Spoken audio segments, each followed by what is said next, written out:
It was Sunday morning in the quiet, forgotten town of Willow Creek. The streets were empty, the town still waking up. But at the edge of the old graveyard, something cruel was unfolding. A group of young boys stood around a shallow, freshly dug hole, their laughter echoing eerily through the silent graveyard.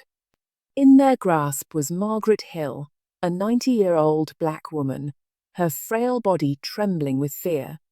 "Please, let me go," she pleaded, her voice cracking as tears streamed down her face. She looked around desperately, but there was no one to hear her cries. The boys only laughed harder, pushing her closer to the open grave. "No one's coming for you, Granny," one of them sneered. Margaret's heart pounded in her chest. She tried to steady herself, but the ground beneath her feet felt like it was disappearing. And then footsteps. The laughter came to an abrupt stop. From behind the crooked headstones, a tall figure emerged, walking toward them. The sunlight glinted off his face as he stepped closer. It was Steph Curry, the basketball star, seemingly out for a morning walk. His brow furrowed as he took in the scene before him, his voice calm but commanding. "What's going on here?" The boys froze, their faces draining of color. Margaret looked up, her tear-streaked face filled with disbelief and hope. "Then what did Steph Curry does will shock you." It was as if time froze in the graveyard. The boys stood motionless, their faces pale, as Steph Curry walked towards them, his calm demeanor carrying the weight of authority. He stopped by the trembling Margaret Hill, placing a gentle hand on her frail shoulder. "Are you okay, ma'am?" he asked softly, his voice filled with compassion. Margaret looked up, her tear-streaked face etched with years of hardship and sorrow.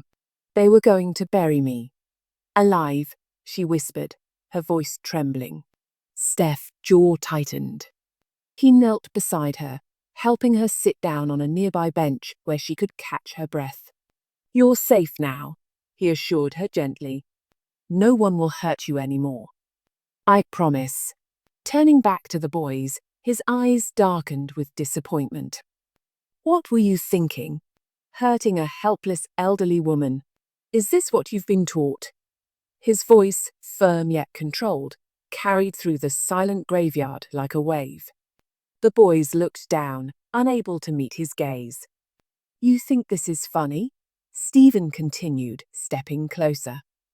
"This woman is 90 years old. She's lived through more than you can imagine. And yet, you choose to treat her like this. Why? Because she's alone? Because she's black? Does that give you the right?" The boys shifted uncomfortably, their laughter now replaced with guilt and shame. Steph Curry didn't stop there. "Where are your parents?" he demanded. "Because someone needs to explain where this cruelty comes from." Within the hour, Steph Curry gathered the boys' parents in Margaret's small, worn-down home.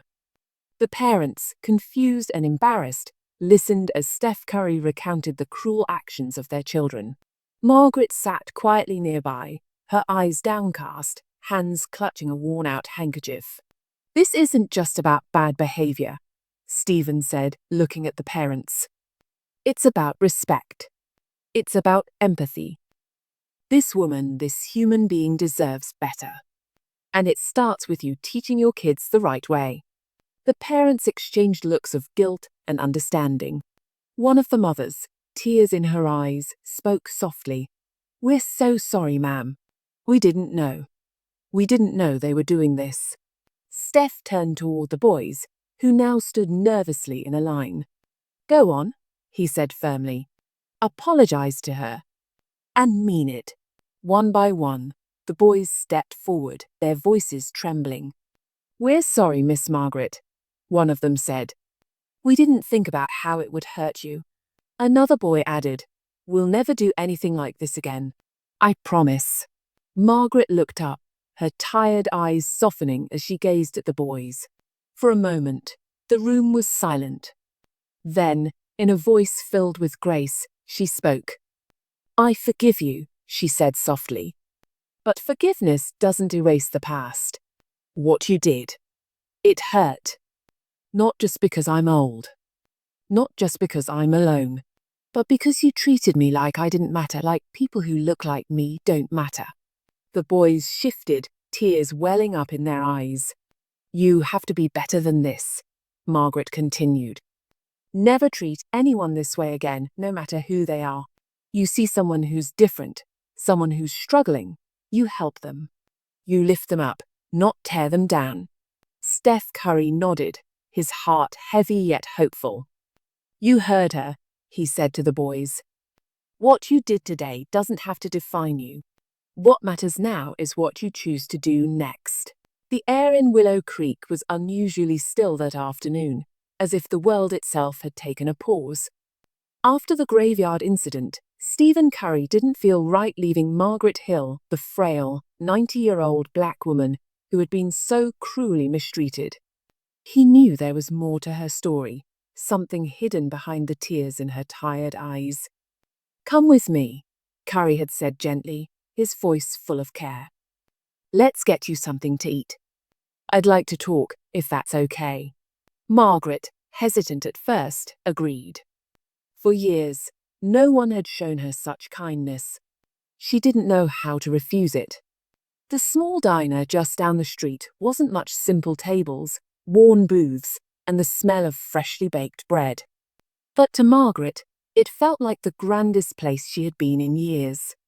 Stephen helped her into a seat, setting her cane beside her, and then sat across the table.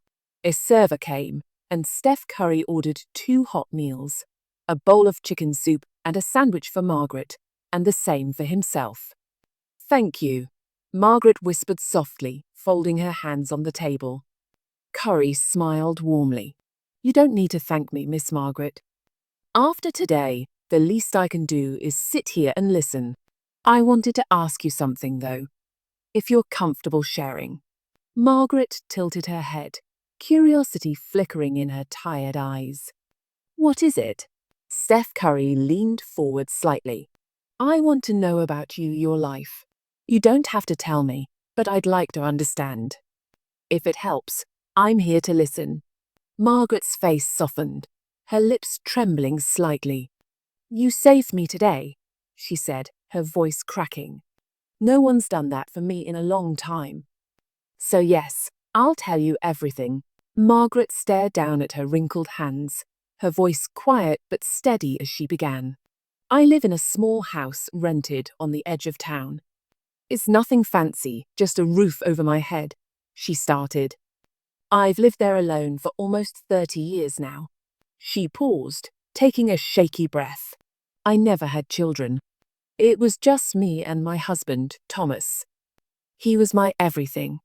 Steph Curry listened intently as Margaret's eyes filled with tears. Her voice quivered with emotion as she spoke about her late husband. Thomas loved me so much, she whispered. He wouldn't let me lift a finger.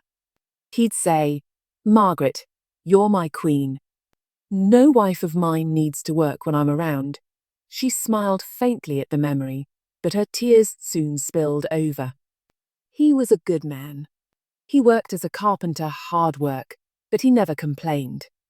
We didn't have much, but we had love. And that was enough. Steph Curry handed her a napkin, his heart aching as he watched her wipe away the tears. Margaret continued, her voice breaking. But then, he was taken from me. Road accident. He was coming home from work late one evening. I remember waiting for him, watching the clock. She paused, clutching her hands together tightly. The police came to my door instead. Just like that, he was gone. The pain in her voice was unbearable. Since that day, everything changed. I had no savings, no family. So I started working cleaning homes, washing dishes, anything to pay the rent and buy food. I've done it for decades now. Margaret's shoulders shook as she began to sob quietly. I'm 90 years old, Mr. Curry. 90. And I'm still scrubbing floors to survive. Curry's chest tightened. He couldn't believe the weight this woman had carried all her life. Her story felt like a wound that had never healed, and here she was, still standing strong despite everything. Steph Curry reached across the table and gently placed a hand over hers. "I'm so sorry, Miss Margaret," he said softly, his voice filled with compassion. "No one should have to go through this, certainly not someone like you." Margaret sniffled, her eyes searching his face. "Why are you being so kind to me?" "Because you deserve kindness," Steph Curry replied. "You've lived a life full of pain and struggle, and it's not fair. You shouldn't have to face this alone anymore." He grabbed a glass of water, handing it to her as she wiped her tears. "Drink this. Take a deep breath. It's going to be okay." Margaret took a shaky sip, her hands trembling around the glass. Steph Curry leaned forward, his expression firm but kind. "Listen to me, Miss Margaret. I promise you something today. I'm going to make sure you never have to face this kind of hardship again. You won't have to clean another house or worry about rent." Margaret blinked in disbelief. "What do you mean?" "I mean, I'll help you," Steph Curry said simply. "I'll figure it out, but you're not going to be alone anymore. Not after everything you've been through." Margaret stared at him, tears welling up again, but this time they were tears of hope. "You do that? For me?" Steph Curry smiled warmly. "Of course. Sometimes we all need someone to remind us that we matter. And you matter, Miss Margaret, more than you know." For the first time in years, Margaret felt a weight lift from her shoulders. Sitting in that small restaurant, with a stranger who had shown her more care than anyone else in decades, she allowed herself to believe just for a moment that life might still hold something beautiful. "Thank you," she whispered, her voice barely audible. Steph Curry nodded, his smile full of quiet determination. "You don't need to thank me, Miss Margaret. We're just getting started." As they sat together, the sun broke through the window, casting a warm glow across the table. It was as if the world itself had decided to give Margaret a moment of peace. For Steph Curry, this wasn't just a meal or a conversation. It was a promise to change one woman's life and to remind her that kindness, even in its smallest form, can heal wounds long forgotten. And for Margaret, it was the first step toward a new beginning. Steph started by finding Margaret a safe and comfortable place to live. Her small, rented house was falling apart, its leaky roof and creaky floorboards were no place for a woman her age. He reached out to a trusted real estate agent and arranged for a beautiful, fully furnished cottage to be prepared for her. Within a week, Margaret was standing in front of a cozy little home nestled on the outskirts of town. Her eyes widened in disbelief as Stephen held out the keys. "This is for you, Miss Margaret," Steph said softly. "It's yours." Margaret's hands shook as she reached for the keys, her voice cracking with emotion. I don't understand. Why are you doing this for me?" Steph smiled. "Because you deserve it. You've worked hard your entire life, and now it's time for you to rest and live in peace." Tears streamed down Margaret's face as she looked at her house. It had everything she could ever need. A warm bedroom with a soft bed, a sunny kitchen, and a small garden out back where she could sit and enjoy her days. Steph didn't stop there. He knew Margaret wasn't the only elderly person in Willow Creek struggling in silence. Using his resources, he worked with local organizations to create a community center for senior citizens. The center became a place where people like Margaret could find companionship, care, and comfort. On the day of the grand opening, Margaret stood at the center of it all, surrounded by other elderly men and women who shared stories of similar struggles. Laughter echoed through the bright rooms, where soft chairs, homemade meals, and warm conversations created a space full of joy. Steph Curry walked beside Margaret, watching her smile for the first time in years. "You're not alone anymore," he said gently. Margaret squeezed his hand, her eyes filled with gratitude.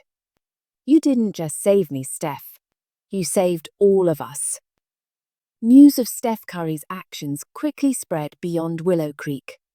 The story of how he had saved a 90-year-old black woman from cruelty and transformed her life was picked up by newspapers, TV stations, and social media across the country. Steph Curry's act of kindness changes lives in small town. Read the headlines. Reporters came to Willow Creek to see the community center and interview Margaret, who was now known as the town's grandmother of hope. Sitting in her cozy cottage, Margaret spoke to the cameras with a smile on her face. "Mr. Curry showed me that kindness still exists in this world," she said. "For years, I felt forgotten, alone. But now, I have a family, a whole town that cares." The reporters praised Steph Curry's humility and kindness. People from around the country sent donations to support the community center, ensuring it would help others for years to come. Steph also noticed how much Margaret spoke about her late husband, Thomas, the love of her life. She would often sit in her new garden, clutching an old photograph of him, her heart full of bittersweet memories. One day, Stephen surprised her with something special. "I have something for you, Miss Margaret," he said as he handed her a small framed portrait. It was a beautifully restored photograph of her and Thomas on their wedding day. Margaret gasped, holding the frame to her chest. "How did you?" "I just wanted you to have something to remind you of the love you shared," Steph replied softly. Margaret's tears fell freely. "Thank you, Steph Curry. This means more to me than you'll ever know."